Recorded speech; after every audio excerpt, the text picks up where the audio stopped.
Raw Dog Comedy Uncensored presents Unmasked with Ron Bennington. It's honest, uncensored, and you never know what you're going to find out about your favorite comedy stars. I write about 30 fucking plays, and this fucking alcoholic is nicer to me than anyone had ever been in the theater. Just you can know how to tell a joke without peeing your pants. Just get up there. Just do a set. He said the stammering idiot from Chicago is in the audience with his hooker wife from Bayonne, New Jersey. Tom Arnold killed the show. And he goes, fade to black. Here's Ron Bennington.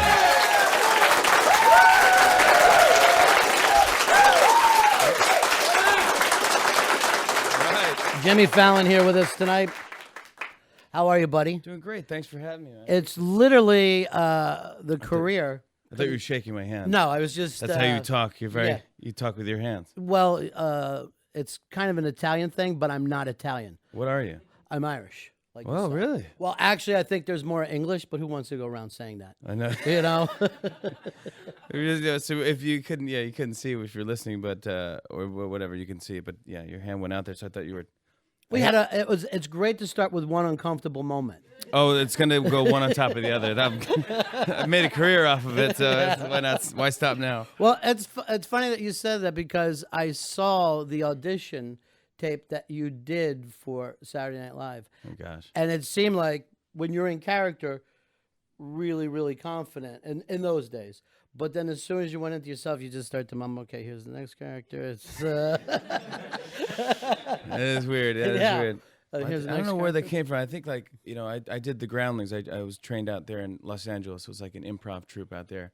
It's almost like Second City, or all that stuff. So I did the Groundlings thing, and I remember I didn't quite make it to a groundling. I was like in lab class. I was on the fifth level or something like that out of 7 levels. I don't know how it works again, but I remember after I would finish the scene, people would imitate me running off the stage. Because I'd be like, finish the scene, they're like, whoa, how was it? Was it all right? They're like, why did you run like crazy? Like, you got to wave, go, thank you very much. And then as soon as they go, oh my God, how was it? But I would just finish the scene and go, oh God. Just run away. But yeah, so I think that's probably came from there, like years of training me to be nervous. No, but it's kind of odd because to share both those things, you want to be in front of people, and at the same time, let's get to the end of it and get off stage as quick as we can. I never wanted to be like the big cheese when I did anything or the ham or the center of attention, but I love comedy so much and I want to perform comedy. So I always wanted to, but so I always loved doing a bit, and then I don't kind of want it to be me. I want someone else getting the laugh, and then like, that was good, right? I love to laugh at that, like that was funny, and then it's like, oh, it's you, and oh yeah. So the reason, so I started stand up when I was like, I want to say 17 or something like that. I was 17 years old. I was in Poughkeepsie, New York, and just finishing high school. Was that 17? Yeah. And I was finishing high school, graduating, and my mother heard about this impression contest on the radio. So my mom was like, you should do it. Oh my God, you're so good at your voices and all this stuff. But at the time, I was just doing Dana Carvey impressions in my bedroom, and she could hear me. She was listening to me. So I was doing like, so then someone gave me a troll doll for graduation. Like it was like a troll doll with a graduation cap, some useful gift. And I go, maybe I'll take this troll doll and make something out of it. I'll make celebrities audition for this troll doll act. And it was a 1-minute impression contest. Who can do the most impression or the best impression in a minute? And I kind of changed it in my head. And I wanted to do the most impressions. So I think I did 10 impressions in a minute or something like that, or it was 10 seconds of each people just going like, from Bill Cosby going like, the doll's hair with the thing sticking out and is walking around with the crazy. And then I do like Seinfeld, like, who does his hair? This is crazy. He doesn't have any pants on. What kind of doll is this? It's crazy. And then and I just go through the whole gamut. I think at the time the big Pee Wee Herman scandal was happening, and I ended with like, these dolls are great, but I like to play with myself too. I did something like that, and that was the closer. And at the time, I was like, great, and I did the bit, and I won first place. And I freaked out. That was the coolest thing ever. And I remember even overthinking my outfit, what I'm going to wear on this comedy club stage. I had a Gap shirt that probably thousands of people had on in the audience. To me, Gap was an exclusive store. I'm from upstate New York. Like, nobody shops at the Gap. I can't believe I afforded this thing. I got this rare shirt. No one will have this. Like, I look in the audience, 20 people are wearing this shirt. Like, but I had that, and I wore these like Nike sneakers. I really cleaned them up nice, and I remember really overthinking everything. Like, God, this is gonna mean everything. And my sister, I was asking her, like, how do I look? Do I look, do I look weird? Is my hair weird? And what do I do? And I was just obsessed. I was just so nervous. So I think it was 1 minute, and that's all I was on stage. I was up, I said hi, and then I left. But I ended up winning that, and then I got the bug. Then I started doing some talent shows, and I did like I was going to talent shows where like I was going up against mother-daughter dance routines. And so I was like, I don't know why I was in these things. I could beat them. It's like, why would they have great talent as well? Like, I can do anything you can do. I can do better. I can do it. And the mother comes out. And I go, why am I trying to beat this? Yeah, you're looking at your troll doll. This is never going to happen. Why am I crushing a mother-daughter routine? This is the dumbest thing. And so I remember But for you, you were in show business. If to you it felt 100% show business. It felt like I felt like this is I made money. Mm-hmm. I go, look all the money I made. Yeah. I think I made $100 or something.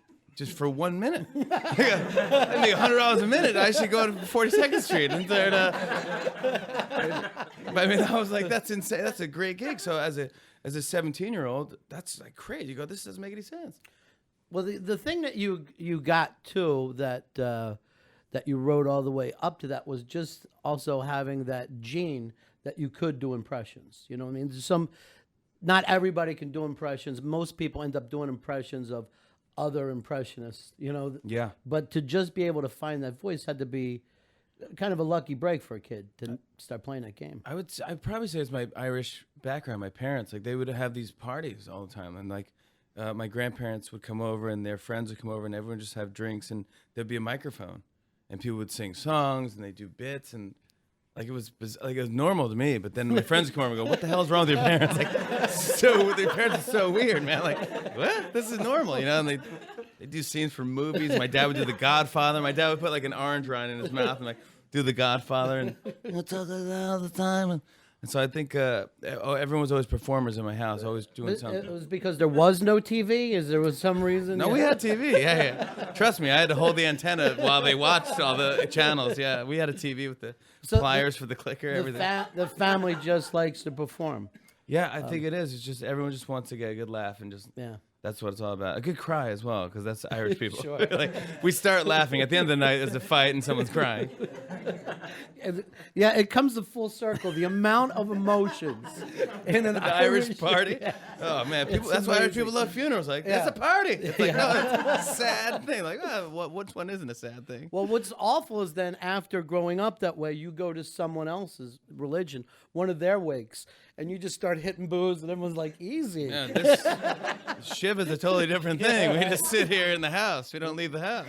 Why is he singing into his glass? You ever notice that old Irish guys always try to sing into the glass? It's good acoustics. It's good acoustics, and it's like a tiny subway. It's like it's a tiny subway. And people tipping you in there. There's a whole new world. It's a fantastic acoustics in that cup. I love it. And people singing under the boardwalk. It's a good doo-wop in there. I actually saw my uncle. He had like whiskey in a glass. He would sing into it, take a shot, sing back into it.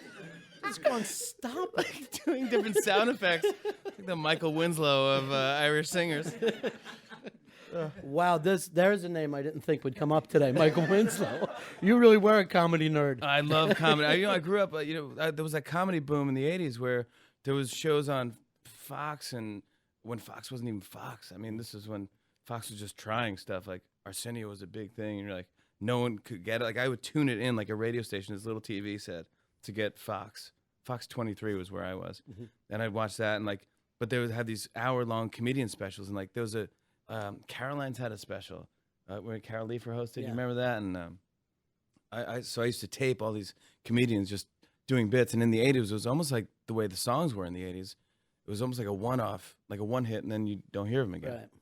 And like, because the 80s, you have all these great songs, but like, And all right, and they don't have a follow-up. You know, you go, that was a great song. You know, it's like, rock me, Amadeus. It's like, they don't have a follow-up. You know, okay, but so a lot of these guys are just coming out, and they're one-hit wonders, and they come out. A lot of them, of course, are the greats that came out of it, but a lot of 80s comedians just did one bit, and you go, oh, that was so weird and cool. And so I just really, really watched all that stuff, and I listened to Dr. Demento was this comedy radio station that he played the like parody songs and weird songs, and I was just like, I just loved it, and no other kid was listening to that. And I remember I was just an odd kid, but I went to a garage sale, and I would come home with stuff all the time. My mom would hate when I'd leave, because I'd come back with like a poker table or something. She's like, nobody even plays poker in the house. I don't know what, you're 5 years old. It's like, oh, I got a deal. It was a nickel. She's like, now we got to throw it out, you know? It's just such a nightmare. Like, I'd just come home with other people's trash, really. But I came home with a reel-to-reel player, you know, which every little kid loves. Sure. Yeah. Who doesn't love, I don't know, like the young Alan Freed. Or you and Quentin Tarantino had the only two. Yeah, Don K. Reed. So I had these reel-to-reels, and what I liked about it was that they could tape so much more than a cassette tape could tape. They could tape for like 6 hours. So I would just put on Dr. Demento, I'd hook it in some weird way, or have the microphone by the radio and just tape 6 hours of Dr. Demento, and then I wouldn't have to stay up that late to listen to the whole thing. So then I could listen to as much as I want, and then go into another room, go to sleep while it's recording. And then the next day I can go, I wonder if they played, the new Weird Al, or I wonder if they played, We Are the Worms or something, you know. But I loved all that stuff, that parody stuff, and I was just so into it. You know, it was like that was a big thing for me. So, yeah, I loved comedy and comedy records, and my grandparents were into like comedy stuff too. So I would like Smothers Brothers on record. That was a big favorite of mine growing up. Rodney Dangerfield, my dad was Irish Catholic family. My dad would scrape out with a key all the curse words. So he would key my records so that I wouldn't hear the F word, yeah. And so I was like, listen, like, oh, I'll tell you, I'm like, and then I go into a different thing, like, the movie theaters, all right. It's like, what? And then he'd skip to the next thing. My wife, she's just like, skip. It's like, man, I wonder what happened with his wife. It's like, such a good intro. He just lives a lot of cliffhanger jokes. Great setups, no punchlines. I was like, oh, I'll tell you, my doctor's another one. Skip. It's like, oh, his doctor is another one. I grew up not knowing what a punchline was. Horrible thing. You gotta get therapy. It took years later where you're trying to figure out, what do you mean punchline? I did the skip part. Didn't that work? I did the setup great. And then you just skip. That is the punchline. Then I skipped my way off. Yeah. It was horrible. Good night, everyone. Yeah, the terrible way to start comedy. So it's the interesting thing, too, is I think that kind of makes you different than a lot of comedians, because you are a good audience. You laugh at other people's stuff, where a lot of comics you'll just see go, that was funny. A little pissed off about it. It's sad. Isn't that weird? It's like, yeah, you go to like comedy club. I thank God for Bud Friedman. I worked the improv out when I was out in LA, but when you do stand up, like on the side of the stage somewhere or in the back of the room somewhere, there's comedians that are going to go on after you. And that's just normal, and they're great, like, to talk to. Like, what do you think of this joke and all that stuff? But as an audience, if the ultimate sign of respect is if they're like,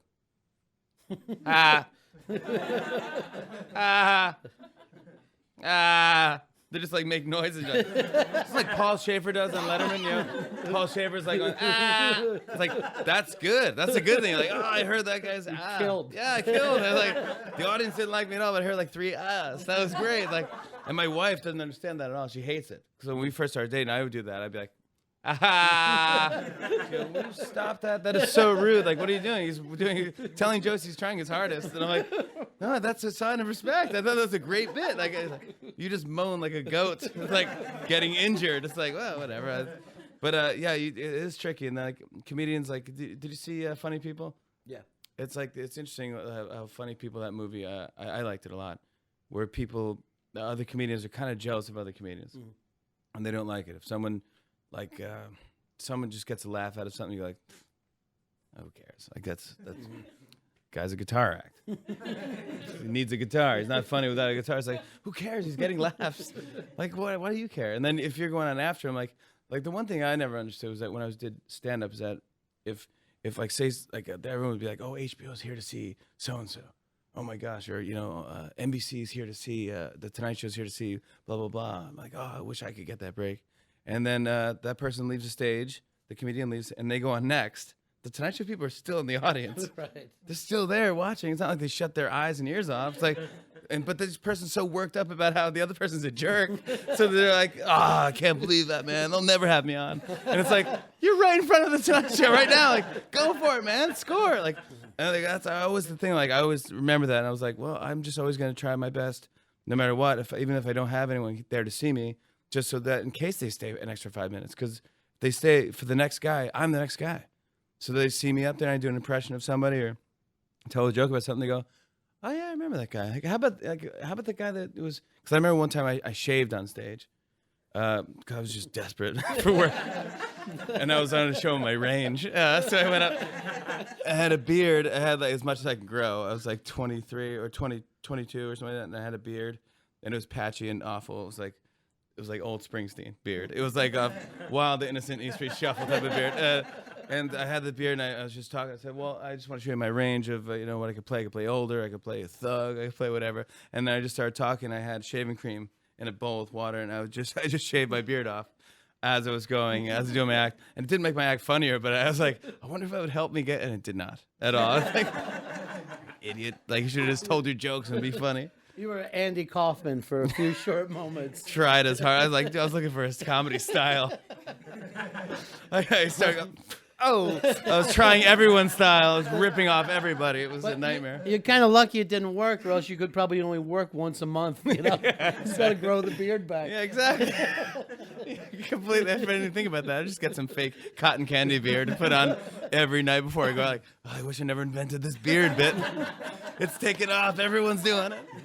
This is like the Steve Martin curse with the arrow through the head. I gotta come out with a beard every night. This is play once a month. The thing that must have been great is for a guy who grew up the way you did, being such like a geek for comedy, is to get Saturday Night Live and to really be able to understand the history of it. Because a lot of people just go in, worry about themselves and what they're doing. But for you to be in that studio, it must have been a completely head trip every day for you. Yeah, I was shaking. It was like that's all I wanted to do. I didn't want to do movies. I didn't want to do anything else. I just wanted to be. I remember taking the NBC tour, and I got to see the Blues Brothers, and I got to see the Bee costumes, and I got to see Gumby outfit, and I was like, and the King Tut thing, and I was just like, wow, this is enough. I'm happy with this. This is great. Thanks, Dad. Then we took a bus back home. It was amazing. And then I got an audition for Saturday Night Live. It was at a comedy club, Stand Up New York. Oh no, it was the Comic Strip. And I bombed. It was terrible. I didn't do good. I had 3 minutes. It turns out they were looking for a black comedian anyway, so I'm like, all right, Tracy Morgan got that. That was good. But either way, I was just so depressed. I'm like, I'm not going to get my chance. And then I got another audition. And they said this time it's in the studio, on the stage where you've seen Richard Pryor and Steve Martin and Bill Murray and just destroy. You go, oh my gosh. And so I'm just shaking, and I just... going in there, go to the audition, and somebody's putting a microphone on you and like, how you doing, Jimmy? Just want to let you know, I've seen this before. Lorne Michaels doesn't laugh. All right, so just don't be discouraged and just go out there and do good. I go, thank you so much. I go over and the makeup guy is like putting makeup on, and it's the girl, and she's putting makeup. She goes, I just want to let you know also, Lorne Michaels, he doesn't laugh. And I go, oh my God, yeah, okay, so okay, thank you for the advice. That's great. And then the hair guy is like, Lorne doesn't laugh. When I go, I heard, like, what is this guy's problem? Why doesn't he laugh? Why does he do a comedy show? He should go do dramas. So I'm totally shaking in my boots. And I'm about to go on, and some guy goes, hey, I'm so sorry, Jimmy. Do you mind if my client goes on before you? He goes, he has to get to another audition, which in my head is like, what other audition is there? This is Saturday Night Live, man. Like, I already don't like whoever this person is. And they're like, yeah, I go ahead. Yeah, please, I don't care. Like, you can go on ahead of me. And he goes, thanks. And the guy goes on ahead of me. He has a keyboard in his hand and a box of wigs. And I go, I'm screwed. I just gave away the show to this guy's going to do 20 great characters. And like, I have no wigs. I have nothing. I have no props. I did have one prop. I had a guitar. I did a bunch of, I did a celebrity walkathon, which is how I changed the troll bit. But it was basically just like, different comedians talking about like a walkathon for charity. So it's like Adam Sandler going like, you know, my mother used to walk all the time, and she was she'd be all like, shut up, you know. So I did something like that, and that was the first time anyone has ever done an Adam Sandler impression because he just got off the show that time, so it was as topical as it could be for that time. And I remember looking and seeing Lorne Michaels laugh. And I was like, oh, that's cool. I was like, wow. It was like a Wonder Years moment for me. Like, everything was like slow motion, like, what would you do? I saw Paul with the glasses and me and Winnie. It was just so, I was like, if I don't get this gig, this is the best story, the best thing ever happened to me. I was so happy. And that came up like fairly early in your audition. You had to keep going. You know, so that was probably 4 or 5 characters in, and then you did songs and stuff. Yeah. So you had to be thinking to yourself, I already made him laugh. I should have stopped right there and just ran out. I should just got out of there. So the audio guy's going, you fucked up, man. The hair guy's going, this is a nightmare. Hello, I warned you. Yeah, it's like, I know he doesn't laugh. I know. It's like, God, I didn't listen to all the great advice. Yeah, well, it's like the thing with the auditions, you have to do characters as well. Like you just do impressions, and I think 3 impressions, 3 original characters was what they asked for. So my strength was impressions because I was like, they don't have one. Dana Carvey's gone. Right. I like, God, this is my moment, so I just want to show them I can do impressions. So in case they need any impressions, that's what I'll be there for. My original characters were awful. I was like, but I had to do them because they were part of the audition. So I think I did a double take guy. Yes. It was awful, where he just you know, he just kept doing that. It was just, it's almost like a Matthew Perry impression, really. It's like, and you know, everything was a double take, and it was just awful. It's awful. Yeah, you were constantly. You wouldn't even name the characters. You would just call him whatever guy. Yeah. Guy who stutters. Yeah, they didn't have a name for him. The guy who doesn't do something but comment, which was actually a really funny character. It was like the guy who doesn't eat ice cream but has an opinion on it, and he was like, I don't eat ice cream, but. Oh yeah. Oh yeah. That's right. I forgot about him. Yeah. That was another gem. Yeah, I was like, I don't like dancing, but dancing it's like, shut up. If you don't like it, who cares? It was really funny, but you could tell that you really didn't give it a whole lot of thought. It was awful. You could hear the flop sweat coming out of me. Like, I've never heard anyone sweat before. Because you have to wonder, like, what is going through Lorne's mind? Does he just see one thing? Is he putting together this kind of chessboard of characters where he can have too much? So a lot of that's got to be out of your control when you're auditioning. Yeah, because I think he looks at things like, what does he need on the cast, and the age of the person too. Because like, do you want to go younger? I mean, how many years do I got in me? You know, do you want to get the horse that's going to race for a couple years? You know, and also not want to leave too. I think because I didn't want to leave. I was like, I'll just stay forever. And then once I got the show, I'm like, no, do what Belushi did and just leave after 3 years. That's the cool way to do it. It's like, so then I'm like, now they have NBC has contracts for 6 years. I'm like, all right, after 6 you're leaving. And just to be cool, I don't want to overstay my welcome. And so after 6 years, I left because that was my contract. That's what I wanted to do. And I didn't plan on doing movies. Which is stupid of me. I should have stayed. But you know, at the time you think that's my plan forever. So far, I listened to my head and I trusted myself. It worked so far. I might as well do it again. So I remember I was leaving, and you know, NBC offered if I wanted to stay again and all this stuff. And I go, no, this is cool. I just want to leave. I'm not enemies with anybody. I'm not fighting anybody. This is great to live in good terms. I'm so happy. Like, this is a dream job. I had the best time. And Lorne said, you know, Jimmy, Conan O'Brien is taking over Jay Leno, and I think it was 5 years from then. He goes, I think we're going to need to replace Conan O'Brien. Like, what do you think of that? And I was like, I don't know. I don't know if I could do that. I was like, I think I'm going to try movies or something. I don't know. Try 2 a.m. movies. And then cut to 2 movies later. It didn't work. And no, but and then I remember Tina Fey was in the office too, and she was like, I think you'd be good at that because you got that Irish thing. You're talking, and I go, I don't know. I didn't think about it. So it's 5 years away because it was some crazy contract. No one's ever done that. Like I think it was 9 years when he signed it. It was insane, yeah. I mean, he signed a 9-year deal. Like, hey, in 9 years, I'm going to take your job. It's like, it felt great for Jay Leno. It's like, oh, awesome. But everything totally worked out great. But it's like, so I didn't think about it. Then 5 years later, Lauren called me up. He's like, hey, I was just wondering what you think about that offer. You still, you know, you think you want to do it? I think you're still my guy. I was like, oh, that's awesome. Yeah, let's do this. I asked my wife, she's like, you have to. Yeah, this is such an opportunity. Like, even if it fails, like, you got to try this. Like, it's only David Letterman, Conan O'Brien, and you'll be the third guy. You have to. And I was like, all right. So then then it was like the Rocky theme started playing. And I was like, I got to start training. You know, so I started doing stand-up again. I started doing colleges and just practicing. You know what helped us a lot was being on the web. Yeah. And we had a great producer, Mike Shoemaker from Saturday Night Live, and this other guy, Gavin Purcell, who came from a show on the G4 network called Attack of the Show. And so they're very like into tech and games and stuff like that. And he was like, you should go on the web. And I think Lauren is actually the guy who said that he announced it to the press. He's like, Jimmy will go on the web in a month. And so we're like, hey, we're just brainstorming. We're like, dude, we're just playing. So like, all right, we're on in a month. What do we do? All right, we have nothing. We have no offices. Like we kept moving from the 11th to the 16th. We were going to like the Today Show's old research office. Like we were in like just like janitor's closets. So like, well, let's just shoot us. Like getting ready for this is the glamorous life of getting ready for a talk show. And so we got to see like how to build the set and how to have meetings and meet writers and hire writers and see what happens after we hire writers if the show gets funnier. You know, it's like it's interesting how to build a show. Like.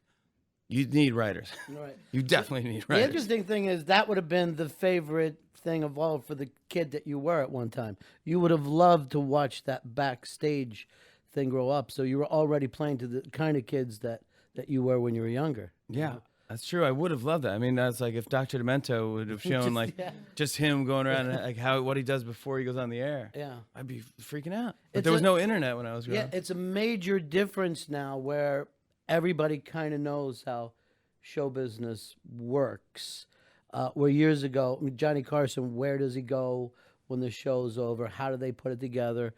Yeah, now everybody that's a 60-minute special at the time. Yeah. Now it's the internet, I think, which is great. I think it's such a personal thing. And I think the thing the internet taught me is that you got to be honest. You have to be true to yourself. And once you're fake or once you're phony, like after a few episodes, people go, "Oh, that's fake. He doesn't know what he's talking." Like if I just came on and said, "Oh, I love rugby, love it, so fun," so people are like, "You have no idea about rugby. Like, what are you talking about?" Like, I don't. I know that Ralph Lauren sells rugby shirts. That's all I know. I know that like I tried to play the video game once. I don't understand what a scrum is or whatever. I don't know what that is. Like I don't get the rules. And it's why is it not a football? Why is it an oversized football? Like, but it's like that's the type of thing. Like once you're on the web, it's like you have people looking and going like, "I don't like this guy." Because you're anonymous, so you could be in your bathrobe, you could be this big slobbiest guy, and you go like, "You're ugly." It's like because no one knows what you look like. It's like it's kind of like it's a lot of cowards out there, you know, that go out there too. But it's a lot of what I found when we first started is a lot of really honest people that want to help. Because a new generation of people coming in that just this is part of their life. Like they grew up with the computer in their house, you know, where it's just like.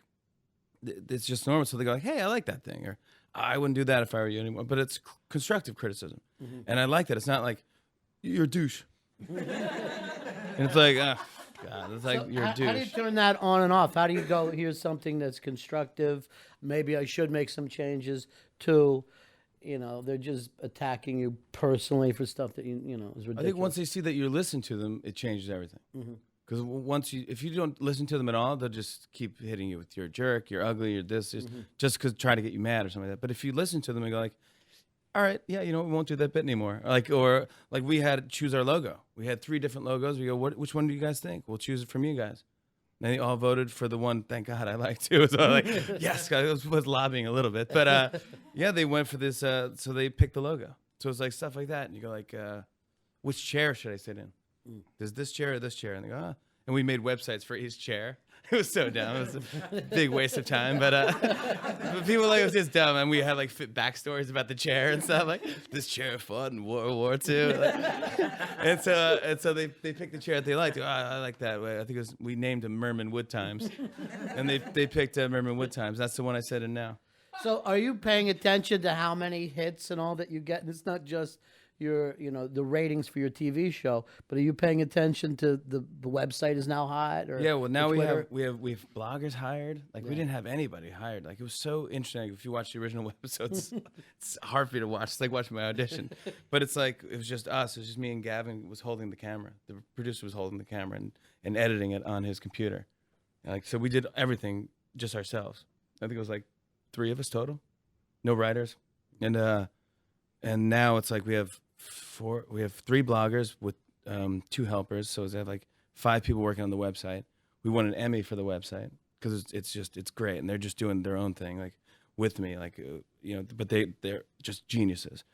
They're doing that. We have I want to say 10 writers now, 10 or 11 writers, and we have and so like 4 of them are for monologue, or 5 of them for monologue, 4 of them for sketches. We have line producers. We have graphics guy just does graphics. We have a guy that just does editing alone. We have another guy that does another edit bay on his computer. So we have 2 editors going. It's a big production now. It's a whole team, and that's not even counting the crew of the show. Right. That's just the office. Then you go to the crew, and you got cameramen and lighting guys and sound guys, and makeup and hair and wardrobe. It's hundreds of jobs. So now it's the pressure. I'm a boss now. I got to wear a suit. I got to carry a briefcase. But it's like you got to think about these people when you make decisions now. It's like we're such a bigger show now. We have a band. Why could I forget the Roots?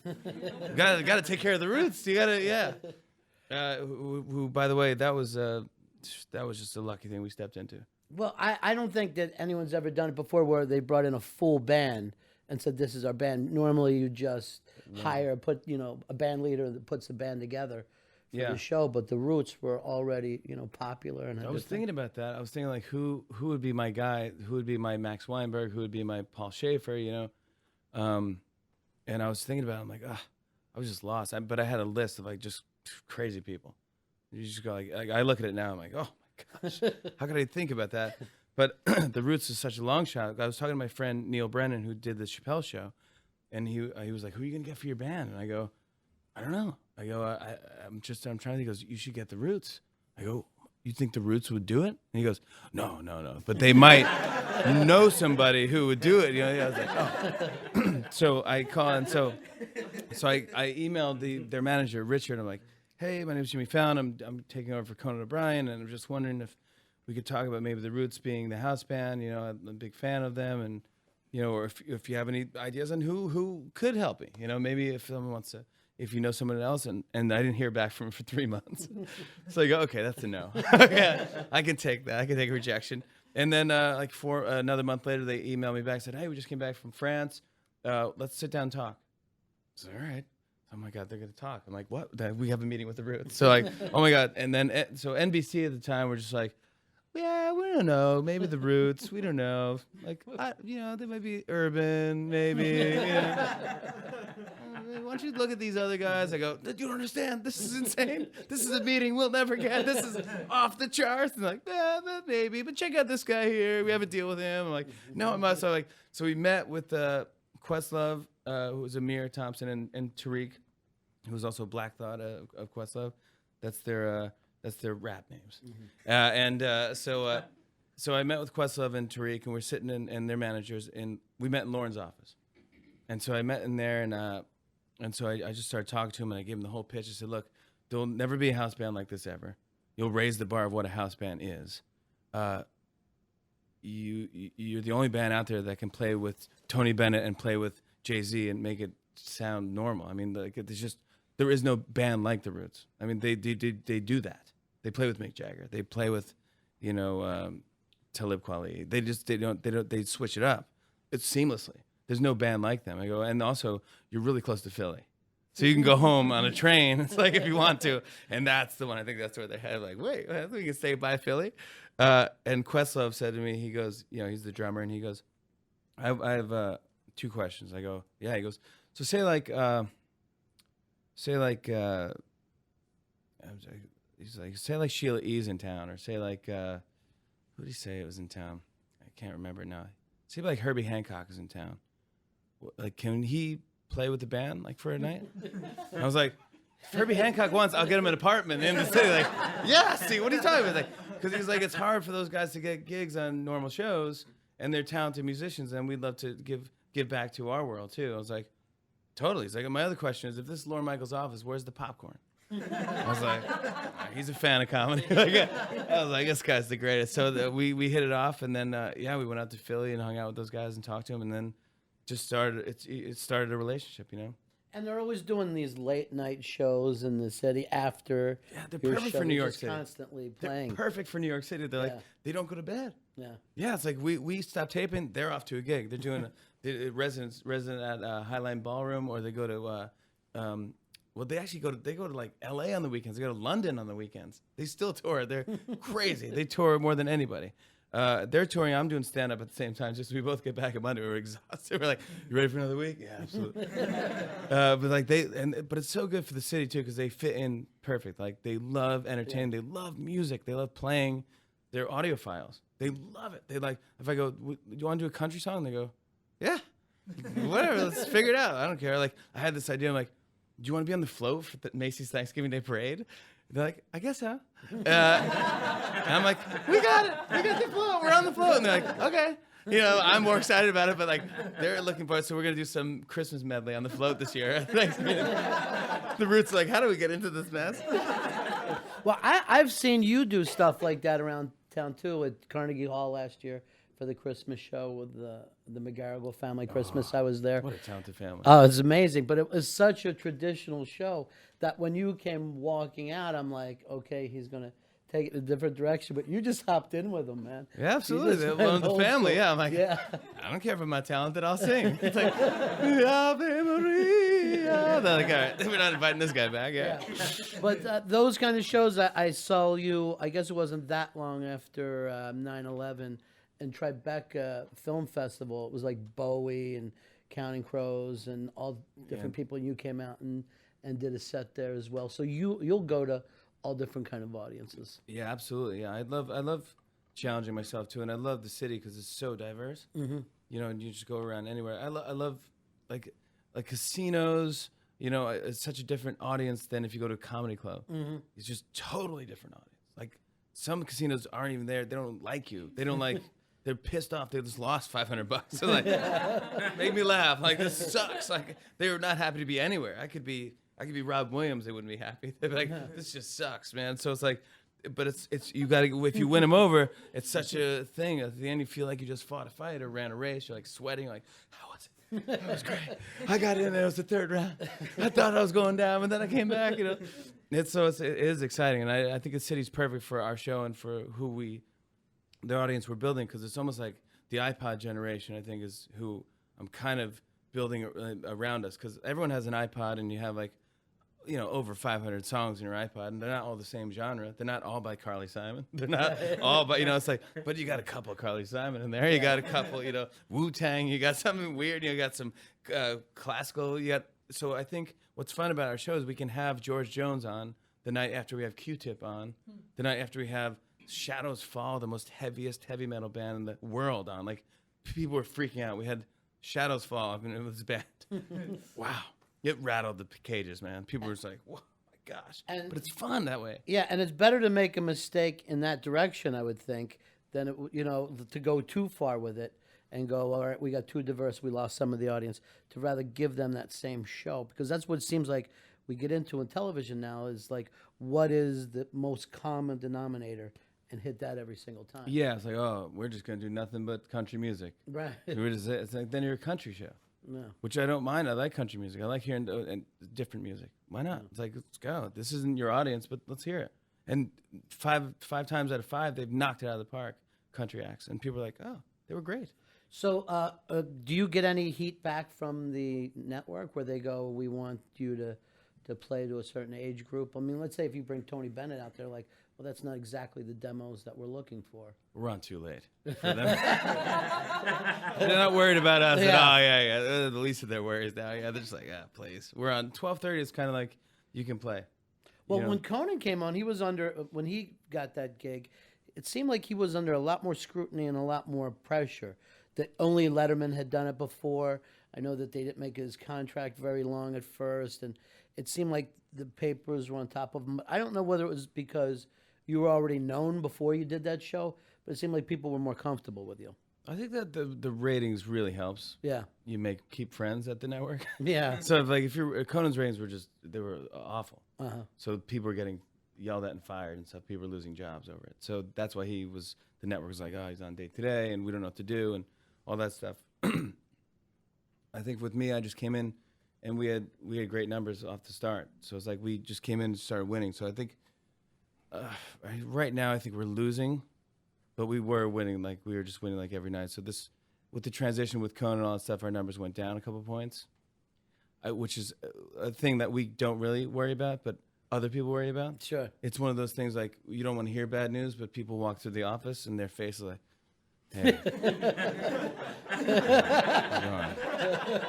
See the ratings last night? Yeah. And you go, no, I don't care about that. I was just coming out, having a great day. I was having a really good day. Like, what happened to the ratings? What's wrong? It's like, or whatever. So it's like, we don't care. We're just going to keep doing our show and just keep having fun. It's like, and I think with, Ferguson, I think he's great too. So I think there's room for both of us because we flip flop. He wins, then I win, then we split the week. And it's like, I think at our time slot, it's fine for both. Yeah. Because if you want music, if you want, stuff like that, and comedy bits, then you watch our show. If you want just straight talk and kind of a quieter thing, just more conversational thing, that's Ferguson's strength, I think.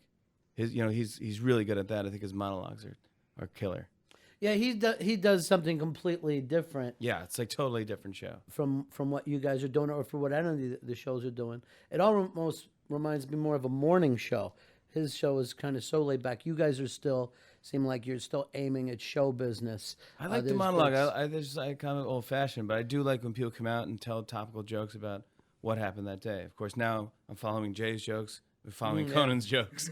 Then, so for the third time, if you didn't hear it, apparently Mahmoud Ahmadinejad said something. I heard this already. Jesus. I got it. Mackenzie Phillips. Yeah, it's like, man, you're milking that one. Yeah, so it's kind of a bummer to be on third, but it's like if we have a good sneaky joke, it's good. We win. I consider that a win because it's like the third way through. It's like sifting it out. It's like, oh man, you still have some gold in there. Good for you, man. Well, you're also. Were you surprised when Leno took the 10 o'clock thing? Did that change everybody's plans to? I thought he was going to ABC. Yeah. But there goes I don't know how to program television networks. But I thought he was going to go to ABC and Kimmel's going to go up against us, which I'm happy because Kimmel's good and he's got a strong following. So Kimmel just stayed where he was and Leno came over to us. I think it's a good move. I think it sucks for anyone who writes dramas, because they're like, that's 5 nights a week that we don't have opportunities. So I think it sucks for those guys.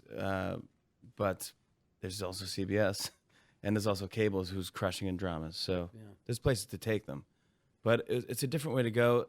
And I think people like it. I think people watch and they go, well, okay, it's that, and it's just comforting TV. I think people miss Jay for a little while.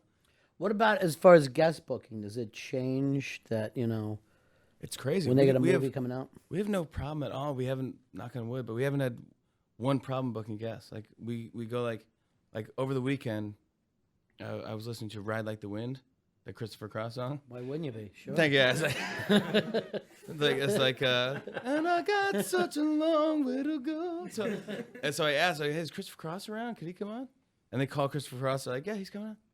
So he's coming on next Monday, and he's gonna sing "Ride Like the Wind," and we're gonna have a yacht rock party, and it's gonna be awesome. Do you know about yacht rock party? They call it yacht rock. You wear a captain's hat and you dress like you're on a yacht, and you have champagne, and you listen to Sailing, and you listen to Reminiscing, and you listen to all those songs. Google Yacht Rock. Yeah, 'cause we're gonna be doing it next Monday night. Yeah, I'm so excited. But it's like that. That's great. I mean, you know, Steve Martin came on, Paul Simon, De Niro, Timberlake. De Niro was your first guest. Yeah, he was De number Niro one. and Van Morrison, which was a ridiculous way to open the show, right? So I figure, right? You Yeah. can't beat that. It's kind of classic. Yeah, I just like it was De Niro, Justin Timberlake, and Van Morrison. I figured like I wanted to open with a cool thing that says New York and it says also a little bit of me too as well. And I'm Irish, Jimmy Fallon, Seamus O'Whalen, and so I was like I wanted a little Irish in there, and I know Van Morrison was in town. I'm like, does he do TV? And they're like, we can ask him, sure. And then like, yeah, I'll do it. And in fact, he was touring with Astro Weeks, which is an amazing record. So I'm like, well, you do something off Astro Weeks? And they're like, yeah. I'm like, all right, awesome. This is crazy. So he actually came and did a song off Astro Weeks. He did Sweet Thing.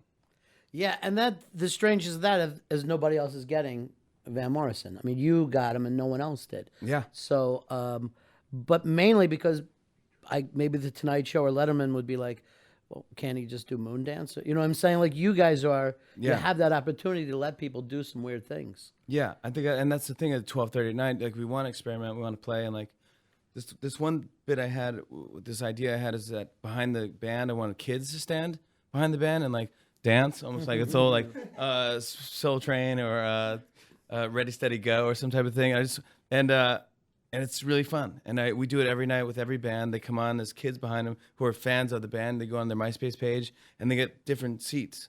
So they sit in the way back of the audience, and when it's time for the band, they all go down the aisle, and then they stand behind their band and they freak out. And they don't really do this so much because they're freaking out, like, oh my God, I can't believe I'm out. They're like Cindy Brady. They're just like freezing, like, oh, but eventually it's going to get looser, and it's going to be like, so people in Australia see what fans of, Evanescence look like. They'll see what fans of Van Morrison look like. They'll see what New York City looks like. And it's fun. And it's like, it just keeps it exciting, and a lot of keeps humans in the picture. Yeah, one night I couldn't take my eye off a large transvestite who was just in the background. I'm going, this is throwing me. Yeah, that would throw you.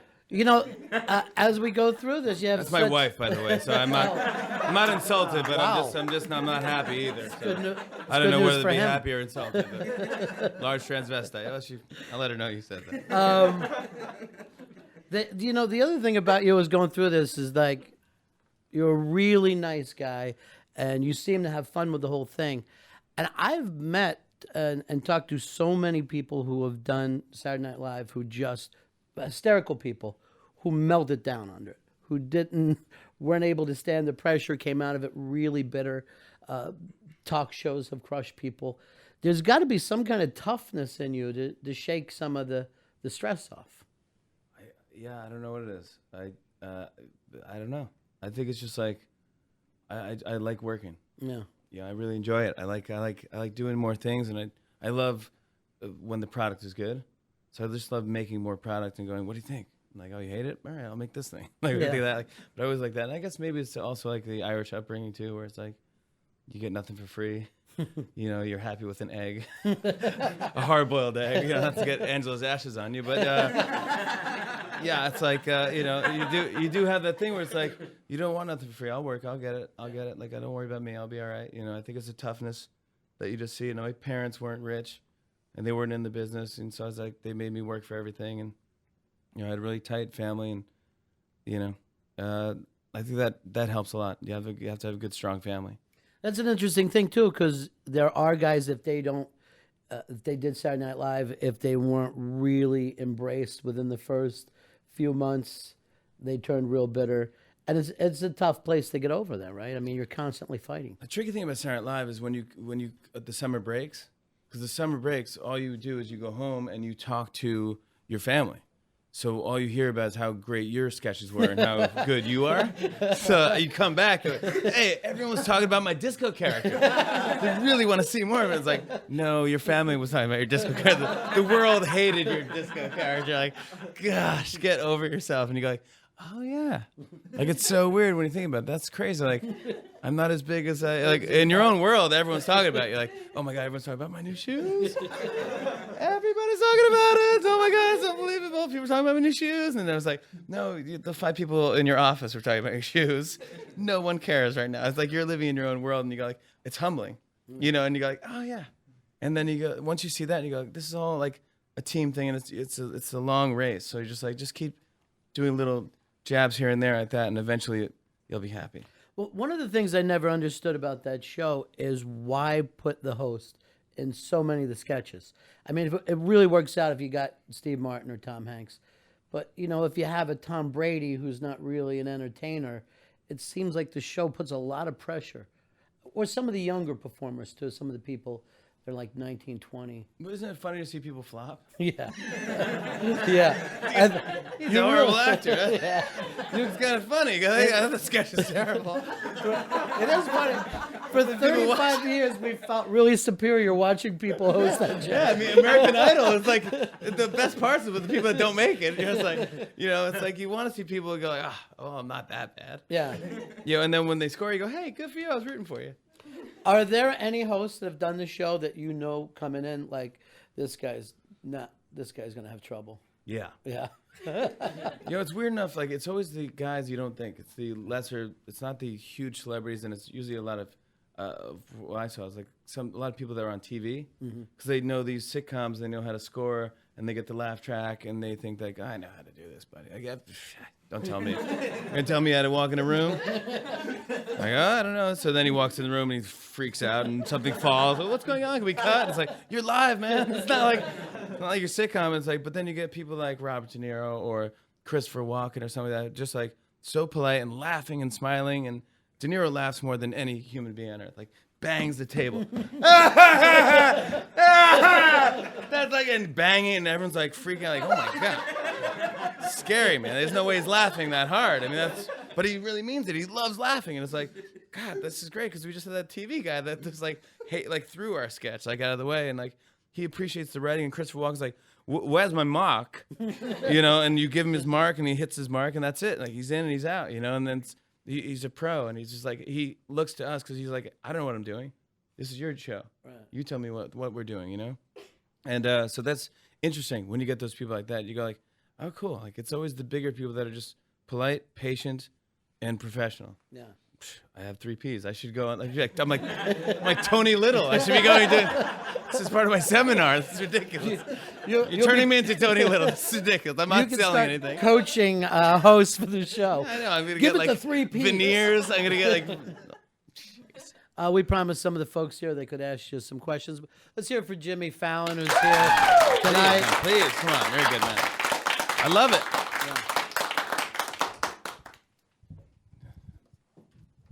It's exciting. This is good. You mentioned all the big names that have been on Saturday Night Live, hosts, entertainment acts, musical guests. Who starstruck you? Who did you say, oh my gosh, I'm in the same room with? There's so many. Because I was there when they had Saturday Night Live had the 25th anniversary. So I was sitting in a room. Oh man, it was like Bill Murray, Steve Martin, like Adam Sandler, Jan Hooks, who I always loved, Martin Short, Chevy Chase. It was just off the charts, and just hearing them have conversations about comedy and stuff, like to each other. Like, should we do this? Yeah, that's pretty funny. Like you said, like comedians, like they're not really laughing; they're just more like talking and figuring out like a science. It's just mind blowing. Like, and just like so, I would say like all the SNL guys like really made me nervous.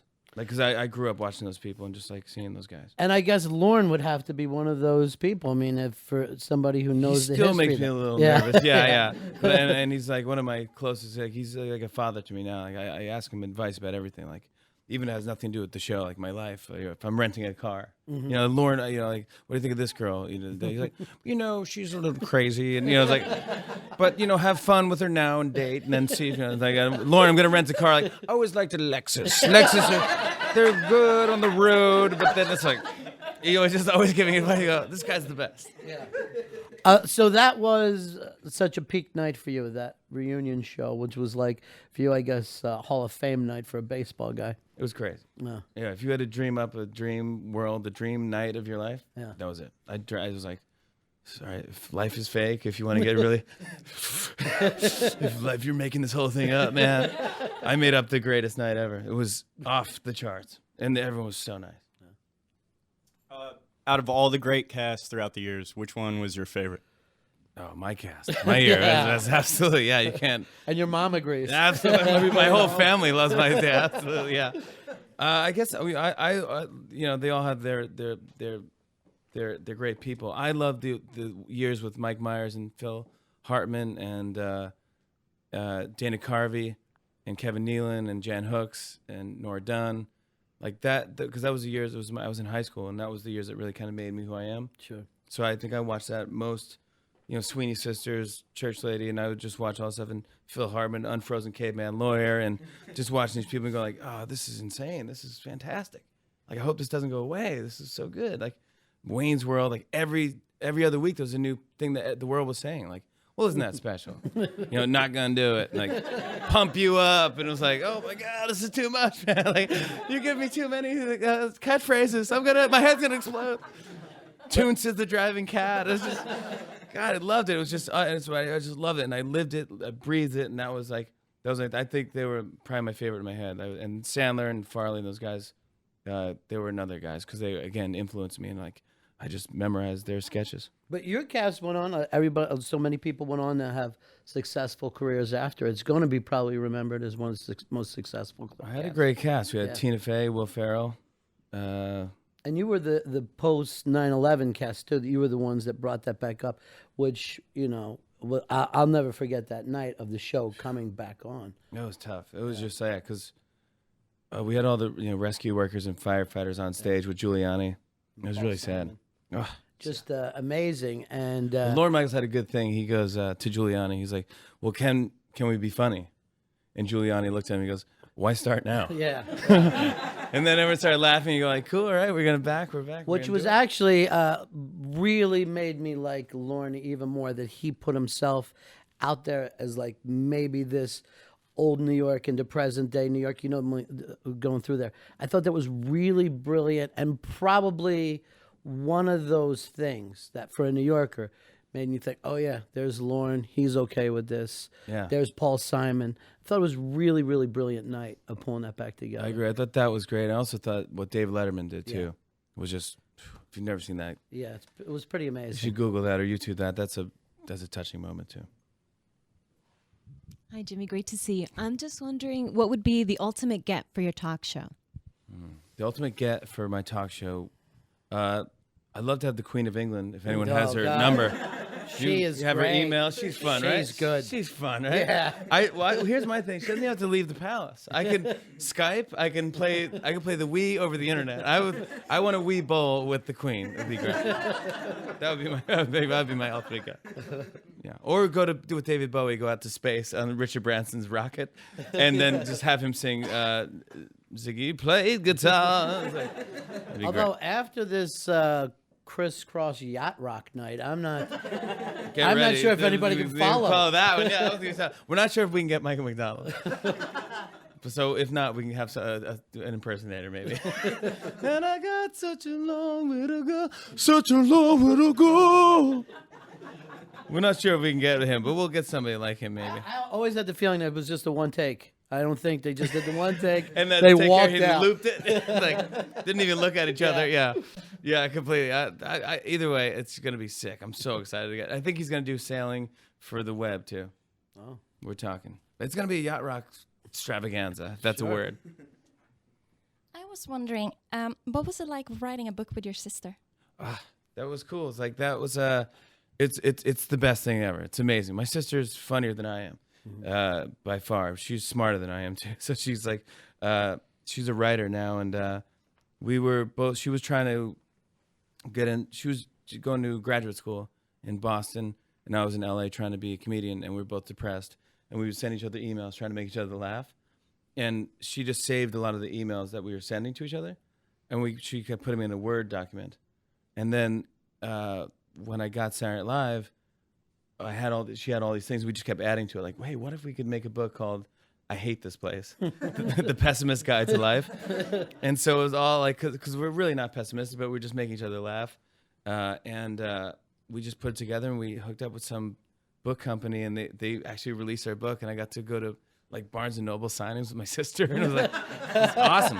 We felt like the Osmonds. We were like the Osmonds. It was phenomenal. We worked in a dance routine, and kind of keep on. It was the best. Yeah, and I'd love to do something with her again too. And it's kind of been cool that you've been able to do so many, books, TV, movies. Your career, stand-up, the career is all over the place. Yeah, it's fun that way. I just want to keep trying again, just putting out product and just hoping that one thing is funny. Yeah, sure. That's it. Just one. And of course, in a couple of years, Leno moves to 9, Conan moves down.